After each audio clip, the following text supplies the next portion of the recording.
All right, let's talk about the Houston Texans and what a weird year this was, right? Can we just start off with that? Because last year, we were all kind of talking about this Texans team. They're in a great spot moving forward. They got the young quarterback who's still on their rookie deal. Like, they should feel great about this situation, right? Well, then they kind of took a step back this year. They ended up, I believe, with the same amount of wins, maybe one less in the regular season, but right around the same spot. They have the same ended up being the exact same situation of winning the division as the 4 seed, winning a playoff game, and then getting knocked out in round 2. The interesting thing, though, is that I do feel like the regular season was underwhelming. This was not what they wanted out of a regular season. They were hoping for more, I think.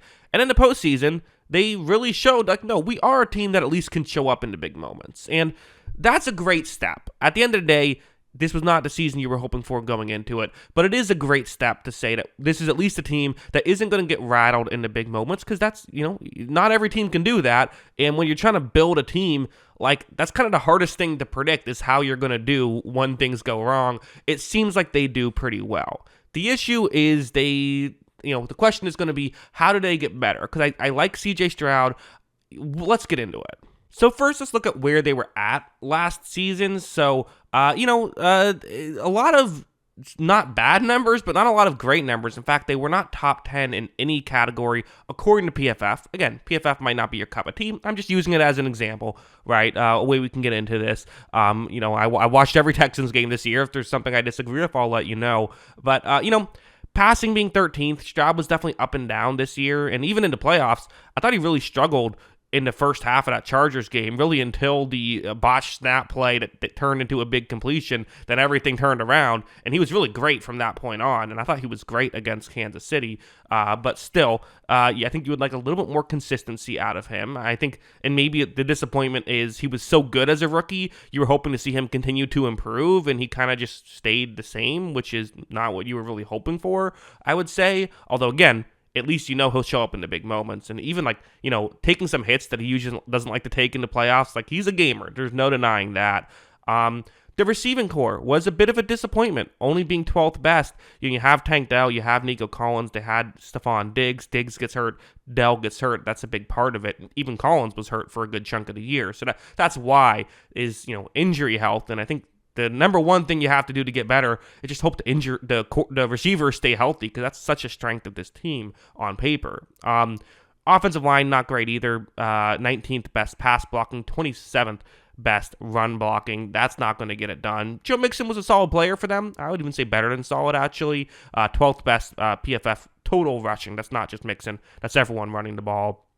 Defense, graded well. 11th best coverage, 11th best pass rush, 16th best run defense. So, defense is not the issue with this team. I think the offense, when it was going poorly, was the biggest issue, and really receiving depth. But here's just the crazy thing about the Texans. So looking at this chart, they only have $6 million in projected cap space. You can kick the can down the road to make this work, but it's kind of crazy that they're currently in this situation, because you have the rookie quarterback, right? So usually in these situations, it's, hey, we got all this cap space, let's spend it. And you look at the free agents. The good news is there isn't a ton of we'd really miss that guy. In fact, only one player I would say is really a guy you would be upset if he left, which is Stephon Diggs. And even that, maybe you can get away with not having him because you have Nico Collins and Tank Dell. I think the Texans correctly realized, hey, if we want to compete with some of these top teams in the AFC, we have to be able to move the ball the way that they can. But, then the injuries happen. Stephon Diggs is going to get paid. Whether it's by Houston or someone else, someone is going to throw some money at Stephon Diggs. He's a great player, right? The one other thing that you have, also, I forgot to tell you what the chart is. What you're looking at is the key free agents, and then the number next to them, that's how many millions of dollars I would project that they would get.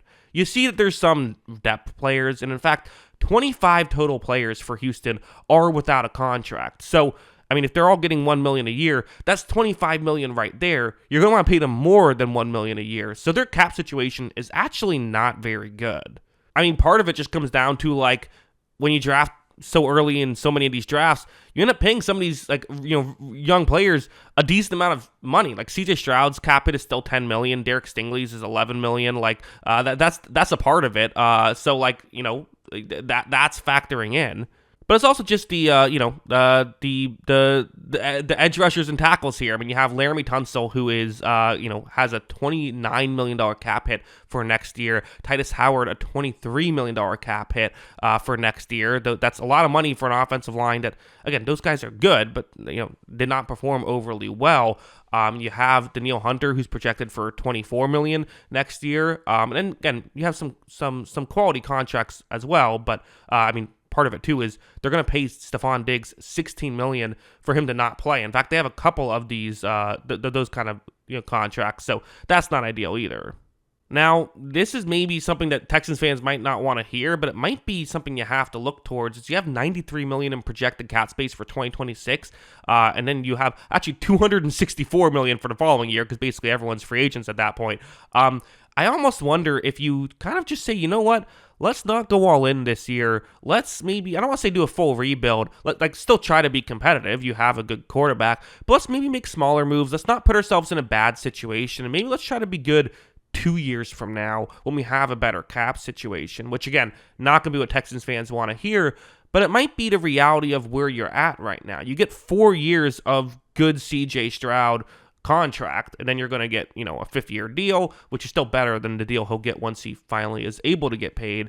But you've spent 2 of those good years already. You only have 2 left where he's getting paid just $10 million a year. You could try and go all in this year and then maybe not be in as good of a situation next year. I kind of like the idea of maybe have this be the year that you're not in as good of a situation, and then, on the 4th year, that's when you can really go for it. That might be the move right here. That being said, still try to get better. I mean, you have a draft pick that's going to be in the in the mid-20s, right? So there are interior offensive linemen that could be available there. Maybe you could try and work enough money around just to sign a guard or something like that, or a center, something like that, to try and help the offensive line, because that has to be the priority, because at the end of the day, you gotta keep Stroud protected. So I think spend some draft picks trying to ensure the interior offensive line and hope that can help you, because while they have spent a lot of money on this stuff and their cap situation isn't the best right now, I guess the flip side is I would say they've built a pretty good roster.